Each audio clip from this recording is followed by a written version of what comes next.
I will talk about some newer things that we've learned. We're always learning. I'm always learning. And, uh, you know, things change so quickly in the BI space. We learn new lessons all the time. We learn to stop doing things the old way, start doing things the new way. And I'm going to talk about some of those things, but this is really a kind of a fully baked presentation. And I thought it would be a good place to start. And I haven't finished updating it yet. But we'll talk just a little bit about some very innovative things that have happened and are continuing to happen within Microsoft BI.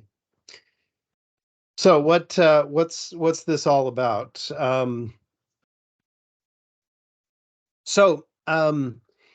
Big question, can Power BI, missing BI right there on my slide, can Power BI deal with real-time data sources, with very large data, with transactional details?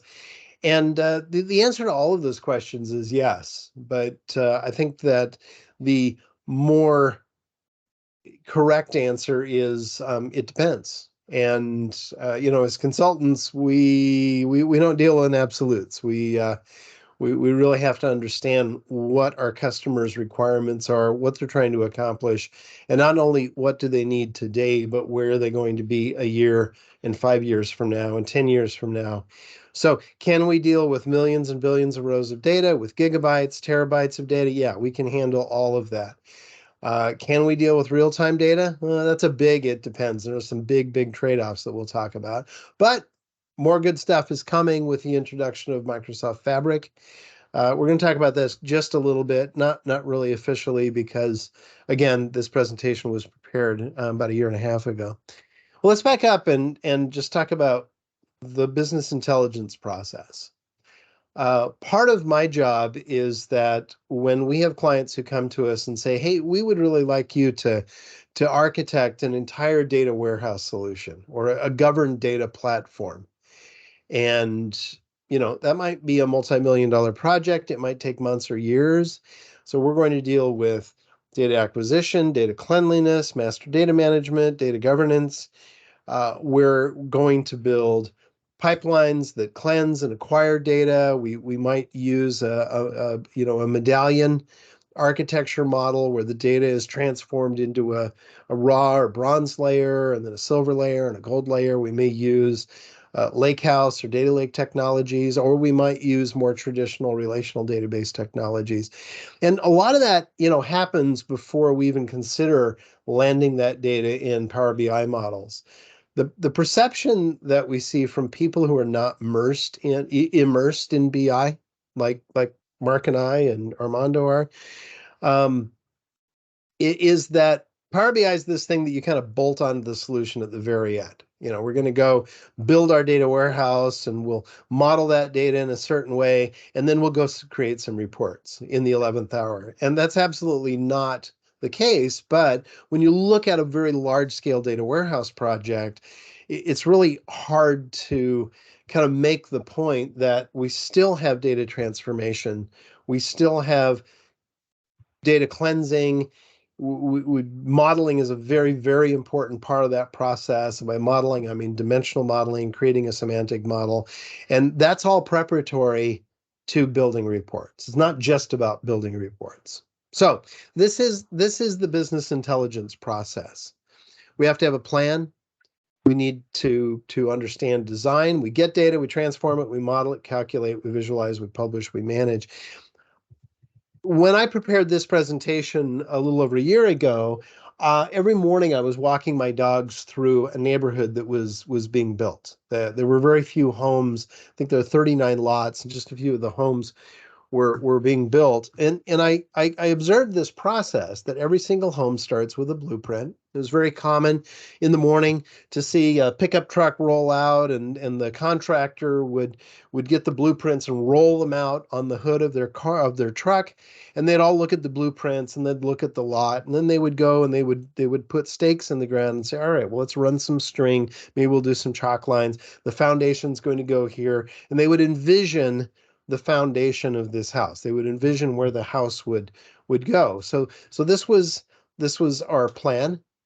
kind of morphing into design. Then they would pour the footings for the foundation. Once that foundation was in place, then they would start framing the house. And after the framing was done, they'd put on siding and then the trusses and the roof and then the windows and the siding and the insulation and the plumbing and the electric and all of the rest. And then finally landscape, finish the house, and then it was ready to move in. So this is a very standard process. We understand how a home is built, and architecting a business intelligence solution is really no different. You have to have a plan. You have to build a foundation. That foundation is the data transformation process that prepares tables for a data model. And the data model really is the completed foundation of an analytic reporting solution. If you don't get the foundation right, then you're not going to be able to do reporting correctly. And though iterative development is part of the process, you can't iterate on a shaky foundation. You have to have that foundation in place. And so I think this is a very, very apropos metaphor for the work that we do in BI. I'm going to pause and ask a question real quick. Mark, how much time do you want to give me for this presentation? So local time, it's 7:19 right now. I put on the agenda that it can go as late as 8:30. So you've got a lot of flexibility there. 8 o'clock, 8:30. Okay. I have 75 minutes on my timer right now, so I'm going to go with that. Perfect. And all right. Here's a reality check. We can do a lot of things with Power BI. We can do a lot of crazy things. We can build a lot of different types of reports and analytic solutions, but it's important to understand the technology that you're working with, and it's important to understand its purpose, and understand what it's good at, and understand perhaps what it's not good at. So reality check number one is embrace the technology, understand what you're working with, and understand its sweet spots and maybe the places where it's not really quite the right tool. So use the right tool for the right job. Just like when we're building something, going back to the construction metaphor, don't hammer nails with a screwdriver. Use a hammer. Don't use a hammer for a chainsaw to put in screws. You can use the wrong tool to a certain point, but using the right tool is usually the best way to do that. So how does that apply to Power BI? Understand that Power BI natively is optimized for analytic reporting and not for transaction reporting. Now, if you need to create a general ledger, is that possible with Power BI? Yeah. I mean, you could use Excel to do that. But if you need to create a invoicing solution, or if you need to create a general ledger application, Power BI is probably not the right tool to do that, though it can be adapted to a certain degree. We can manage very large data sets and transactional details using the right features, but there may be other reporting tools that we can use in concert with Power BI. The Power BI platform includes a tool called paginated reports, which really is an implementation of SQL Server reporting services. And that's a tool that really is a better fit for transactional reporting. If you really need pages and pages and pages of long list of transactions, paginated reports might be a better tool to use than Power BI. And we can use the two together, and I'm going to show you how to do that.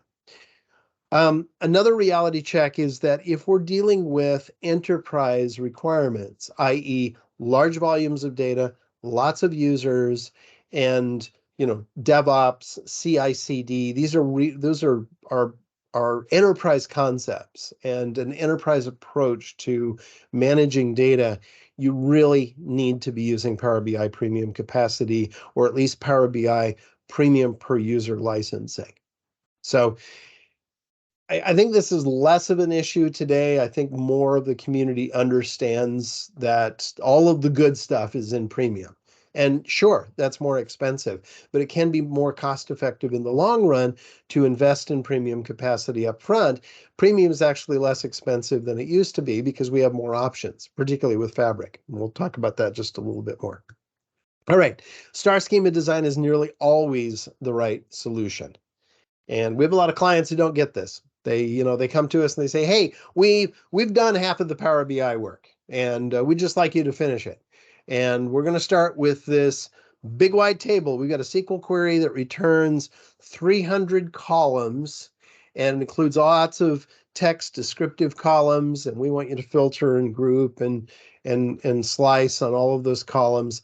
And just build us a report. And that may not be the right way to do this. A star schema is typically going to be the best approach, where we have fact tables related to dimension tables, which really brings us back to a 30-year-old pattern that is still as applicable today as it ever was. And import mode is nearly always faster than DirectQuery or other options. And with Fabric on the horizon, that is going to change a little bit. I think we're going to have a little more flexibility with Direct Lake. However, import mode is still going to be faster typically. So let me pause there just a little bit, and I'm going to go to the chat, and because I wanted to make this kind of a more modern discussion, I'm going to ask each of you to chat really quickly and let me, when I say Microsoft Fabric, let me know if you know what Fabric is, or if you've just heard about it and you don't really know what it is, or if you don't know what it is. So do you when we talk about Microsoft Fabric, what is your understanding of what Microsoft Fabric is? I understand it, I've heard about it, or I don't know what it is. Is that Microsoft shirt you gave me the other day? What Armando? I'm just joking. Is that the Microsoft shirt you gave me the other day? Oh yeah. Right, sure. You're funny, my friend.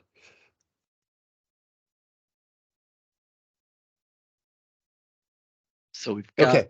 mostly heard about it, or heard All right. heard about it, heard of it, for most of the crowd. So about this time last year, actually I may be a year up, about a year and a half ago, Microsoft announced and then released to private preview a new analytic platform that internally was known as Project Trident.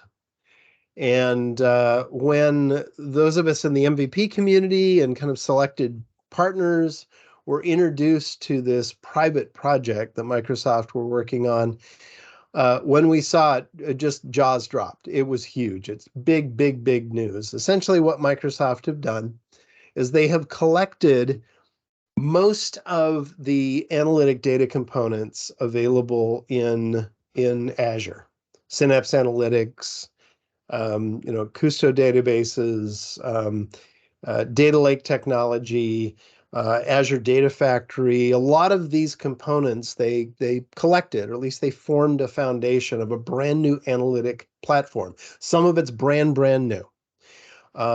Some of it is leveraged from open source technologies that are commonly used in Azure Databricks, things like Python notebooks, Delta storage using Parquet files. So all of these components have been kind of gathered together into a new paradigm, and they've introduced a new data platform that essentially you don't have to go to the Azure portal if you want to create what we now call a lakehouse, and this storage unit for data, and it's all done in Power BI.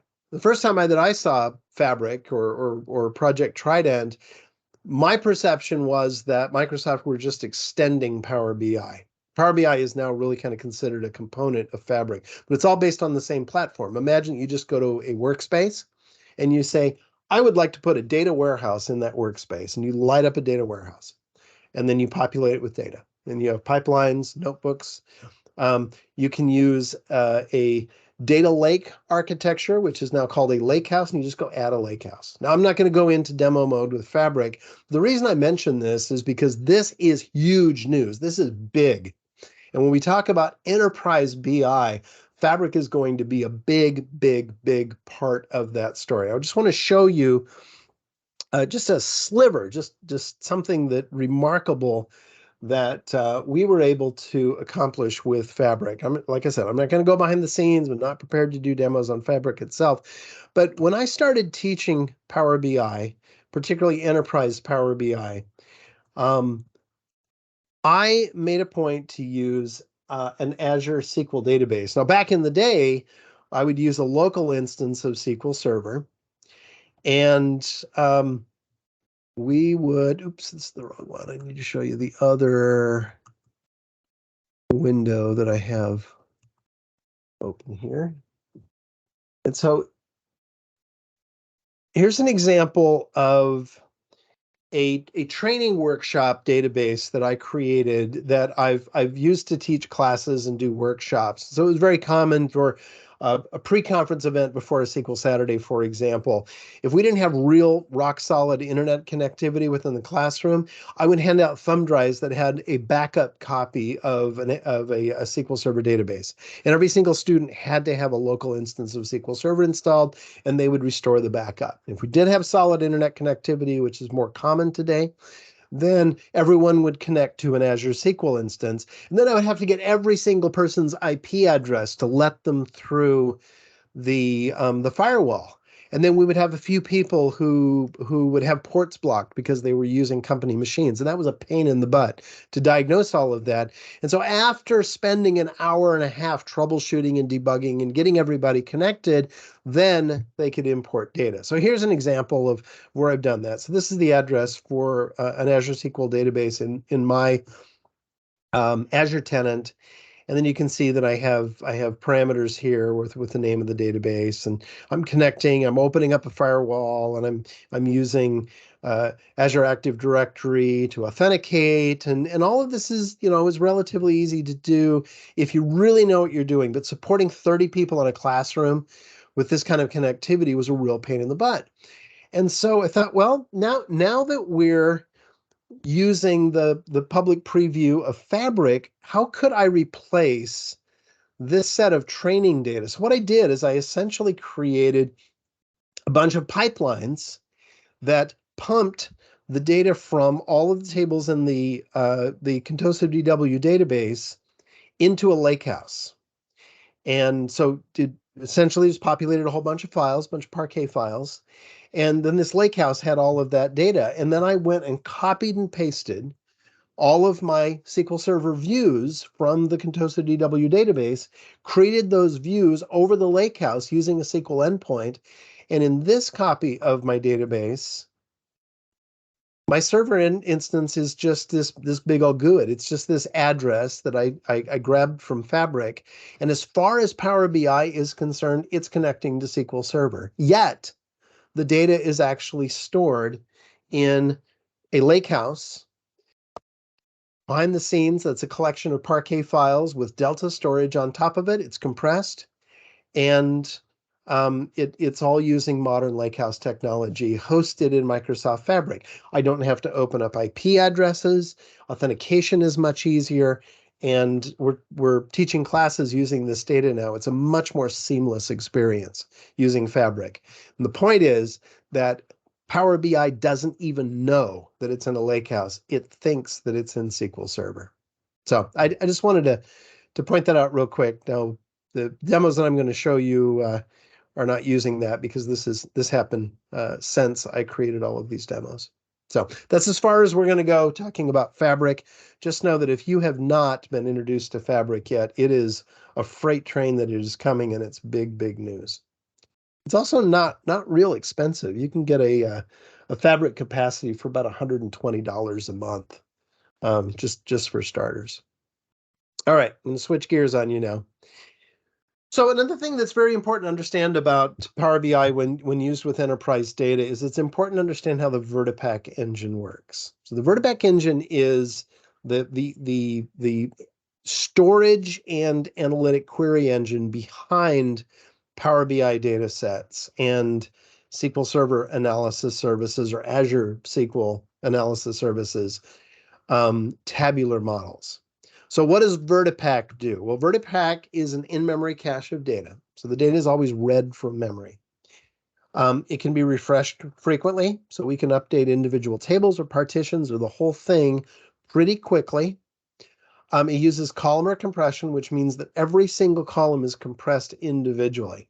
And based on the characteristics of the values in that column, you can get compression rates that could be 5x, or they could be up to 50x. And so each column is going to compress differently depending on the characteristics of that data. There are a bunch of different encoding mechanisms that are used. I've been camping for the past 3 days, and my throat's a little parched, and I'm also a little sleep deprived, so thus the Red Bull.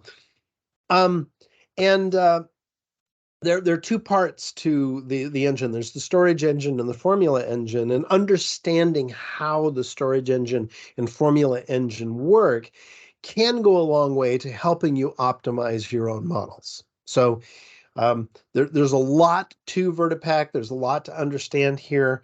There's some good reference material that I've linked to, and I'll share this slide deck with Mark so that he can share it with you. But understand the VertiPaq engine. Understand what it's all about, and that'll help you understand why import mode is typically where you want to start before you think about using DirectQuery or other storage mechanisms. Big question that comes up all the time at the beginning of big enterprise projects. How much data do you have? Most of our clients don't know how much data they have. And so when we ask this question, particularly from the perspective of Power BI, how much data do we need to consume for a dashboard style report, an analytic style report? And usually what will happen is they'll go pull the DBA into a meeting, and the DBA will tell us how big the data warehouse is. Now, we don't need to import all of the data in the data warehouse. So let's think about this. Let's just walk through a typical scenario. So let's say that just for example, if you want to take any of these numbers and multiply them by 10 or 100 to fit your own needs, I think the proportions are going to be about the same in any scenario. So let's say that the DBA says, yeah, our data warehouse is 1 terabyte in size.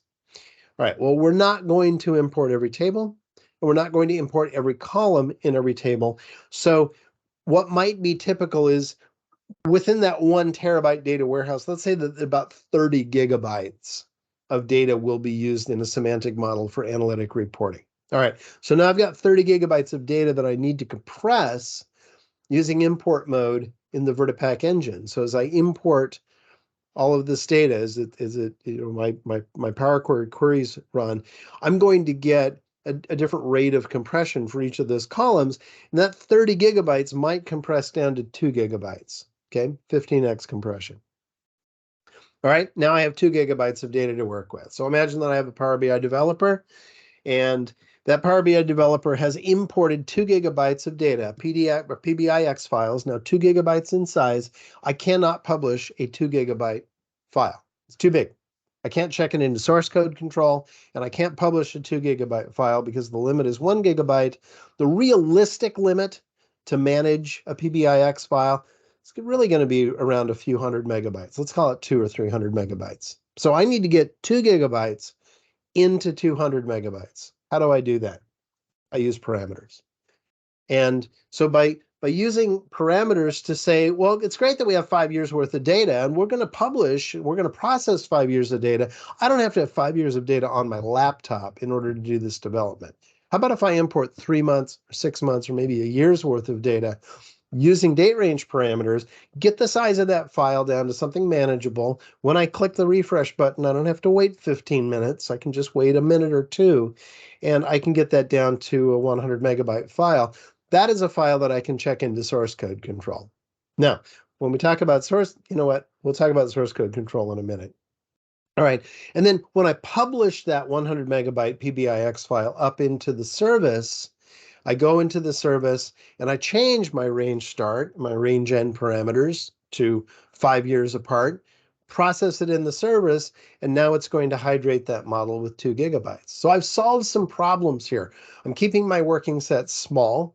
I'm not using up all the RAM on my laptop. I'm able to publish the PBIX file, and I'm able to manage the size of the model in the service rather than on my laptop where I'm doing the development work. And I'm able to check it into source code control and version it and do all my CI/CD stuff. A strong recommendation is that if you're working with large data sets, 1 gigabyte or larger, that within the workspace settings, change your storage mode to large data set storage format. Now, Power BI professionals are going to say, wait, if you do that, then you can't download the PBIX file. You should not be using your workspace for version control. Okay, that published copy of that data set and report, that is not your master copy. Your master copy needs to be in version control. It needs to either be checked into a Git repo or at the very least use OneDrive. Okay, just sync up your folder with OneDrive, do your development work against a local copy of that folder, sync that with OneDrive, and make sure versioning is turned on. So if you ever need to revert to an old version, or for any reason you need to say, oh, well, let's go look, this was working a month ago. Let's go take a look at that PBIX file just using version control in OneDrive, which really is SharePoint for business. All right, so what are our capacity limitations in Power BI? How much data can we really handle? Keep in mind that we're talking about compressed data, and we're talking about the analytic model that's derived from a larger database, just those selected columns and selected tables. So the amount of memory, which equates to the storage size of a PBIX file, you can see here. So a P1 capacity, this is your entry level prepaid dedicated capacity. You're limited to 25 gigabytes per data set. There is no stated limit for all of the data sets added together. You can have 200 data sets, and they could all be relatively big. 25 gigabytes is a pretty big data set. Now, retail cost for dedicated capacity P1 is $5,000 a month. If you're education or government or a not-for-profit, it'll be considerably less than that. But that's the starting point, $5,000 a month if you pay for it every year. $8,000 a month if you choose just to go monthly. We can go all the way up to P5. It's not very common. You normally don't have to spend $80,000 a month for a capacity, but we have the ability to handle data sets that are in fact 400 gigabytes in size. Very, very uncommon. All right, so I think this makes the point that Power BI is enterprise ready. And there are actually capacities that are more affordable. If you don't need a file this big, you could start with an A1, A2, or an A3 capacity, which are variable. You can tune them down and tune them up anytime you want during the month, and you're going to pay a lot less than that. So you can get started with premium capacity features for really a few $100s a month just to get started. Okay, large data set options. We're going to start by talking about date range parameters, and then we'll talk about different modes, and then we'll talk about DirectQuery aggregations, and then creating composite models. All right, so how does the data source, big question here. Does the data source for your Power BI model, whatever you're importing your data from or connecting to, does that data source support query folding in Power Query, or does it support DirectQuery? Query folding is a very important concept in Power BI. And if you're working with enterprise data, you should work with sources that support query folding. So what is query folding? So these are data sources supported by Power BI that do not support query folding. All right, file-based data sources. You've got a folder full of CSV files or JSON files. If you're using the folder data source, let's say you've got a bunch of Excel files, they all have the same schema. You got one per month over a few years. that doesn't support query folding. What that means is that when those queries run, when you perform a refresh, Power BI has to go import all of that data into memory, wherever you're processing it. If it's on your desktop, it has to pull it onto your desktop. If it's in the service, it has to pull all of that data into the service, and then it applies the filtering steps after it's pulled all of that data into the engine. Now, these are sources that do support query folding, meaning that if I have a SQL Server database, and if I'm importing data from a table or a view, not an inline SQL query, a table or a view, that Power BI is smart enough to say, oh, you may have 10 million rows available through this view, but I'm going to apply a filter predicate. I'm going to add a filter statement to the where clause, and I'm only going to get part of the data so that we can preview it. And we're going to optimize queries and make sure that that is processed on the database server rather than being processed in Power BI.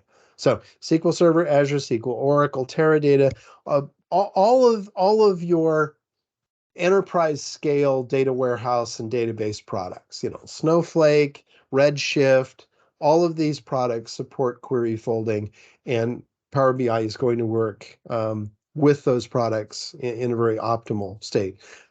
Spark sources, also, Databricks, all support query folding. Synapse Analytics, Snowflake, Redshift, Delta Lake, all support query folding. So that's really, really important. I'm going to move forward. Data types have a lot to do with the amount of storage that a column full of values requires. So let's say that I'm importing data from a table that one of my data types, one of my columns is a decimal number. Well, the native decimal type within Power BI has a precision of 15 decimal positions. It depends on the length of the number, but it's 15 positions overall. So take a look at these numbers. Let's say that I'm performing some kind of calculation that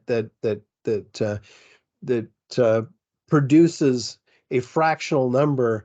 And so I've got a number that way out at the 14th and 15th decimal position is unique from this number here. So here I've got 1, 2, I've got 1, 3, or I've got 1, 5. These are all distinctly different numbers. Now, I don't need these numbers. I don't need this kind of precision. So if I were to round that to a fixed decimal that only has 4 significant decimal positions, these 3 values now become the same value.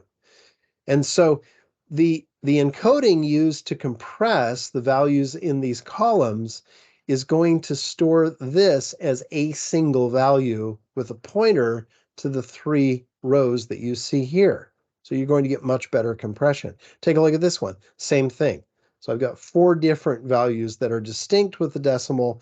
They are, I'm sorry, they're unique with the decimal. Here, that's 1 discrete value. And then let's say that I don't even need that level of precision. Here, I can even round down and I can consolidate these numbers even further. For the example, this one's 45. I don't need the 0.002. All right, so use conservative data types.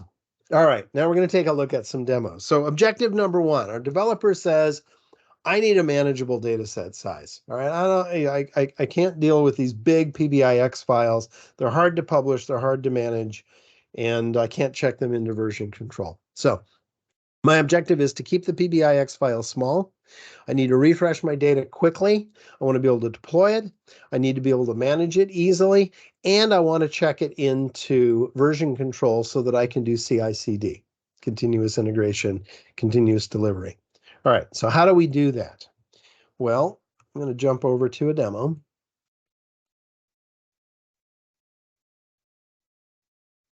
Oops, move to my folder.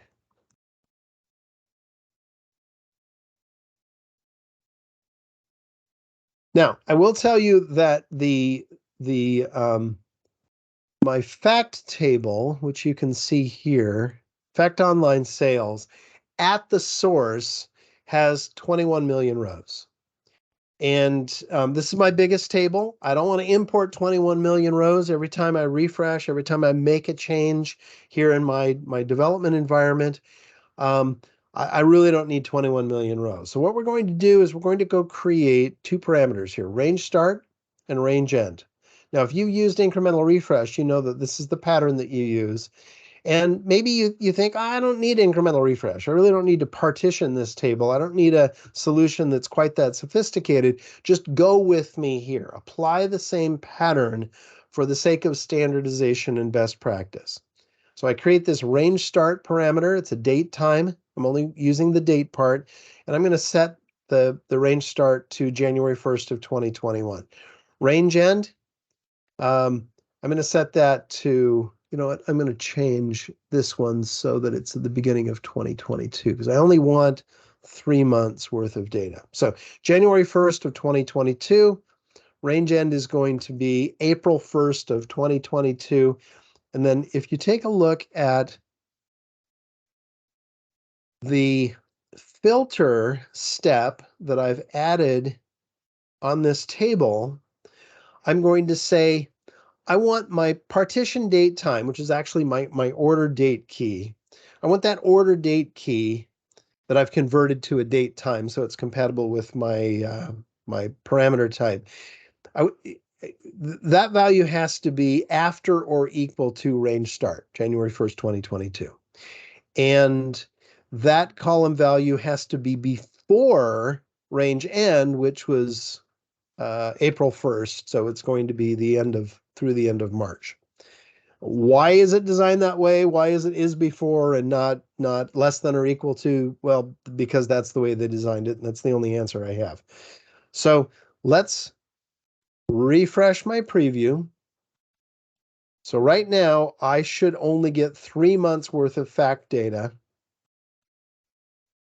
Let's hit close and apply. Now I have a measure that gets a count rows of this fact table. You're going to see this number change a little bit, but it should be roughly the same number of rows.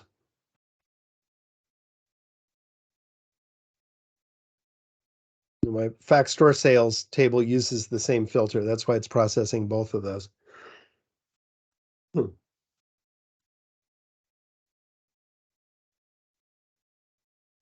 I'm going to expect somewhere around 4 or 5 million rows. It looks like I'm going to get significantly less than that. Yeah, so we're down to 1 million rows now.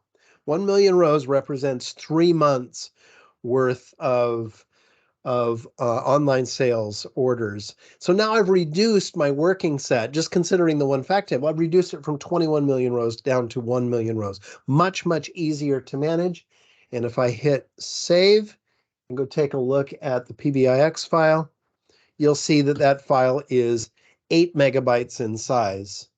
And I can tell you that if we had imported everything, it would be about 40 megabytes in size. Okay. All right, so that accomplishes my objective now.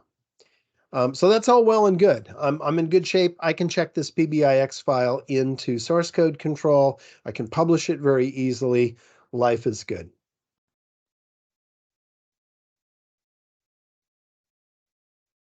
All right. Now, let's say that I would, rather than having to re-import 5 years worth of data with historical records that never change, I don't want to have to keep processing those queries over and over again. My DBA comes and knocks on my door and says, hey, what's the deal? We've got 5 years worth of data in our database. Historic data never changes. And every time you process your Power BI model, the lights dim in the server room. Or our capacity costs, our usage costs in Azure go up because you're running these massive queries against my database and that data is not changing. I mean, the last month changed and the next month is going to be added, you know, when we hit the first of the next month. But why do you keep running the same queries over and over again? There's no reason to do that. So what we'd like to do is we'd like to partition those fact tables. And here you can see a screenshot taken from a tabular editor, where you can see a combination of annual partitions, quarterly partitions, and monthly partitions that help me segment this data. And what I'd like to do, I mean, back in the day when we had to do all of this manually and manage it through PowerShell or just manage it through Management Studio, I would go add a new monthly partition, once the new month came around, and then I would process the previous partition and then process the new partition, and that puts all of the records in the right partitions. Well, I would like Power BI to manage all of this for me. I would just like it to do this magic and partition all of my data so that it makes sense.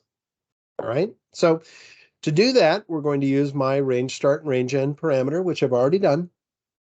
Another little requirement to do what I just showed you is you have to allow parameterization. That basically allows me to do what I just showed you how to do. And then we're going to set up an incremental refresh partition policy. And let's do that. So Paul, as you're getting started with that, there is a question in chat from Nandan. He's asking, how does this range technique work with shared data sets that serve reports with different needs? I don't think it really has any bearing at all. So your shared data set would host exactly the same data. I mean, this is the data that exists in your data warehouse or whatever your data source is. This is just how you would populate your shared data set. So I'm a firm believer in using shared and certified data sets. And typically you're going to do that with your enterprise scale data set. So I would say this is the right way to design a data set that you intend to share. Great, thank you. And just a reminder to everybody, there's a meeting coming up. I believe Reed Havens might be talking about shared data sets in an upcoming meeting. Just FYI. Awesome. If I could just add to that, what I meant was that one report might want to look at 5 years worth of data, and another report might want to look at 3 years worth of data. So do we just go with the largest thing and just pull in 5 years because that report needs it? Is that how you would see it? Sure. Yeah. So you can slice or filter your data to look only at 3 years. That's really just a report interaction requirement. And I would say that the greatest need is what you design for.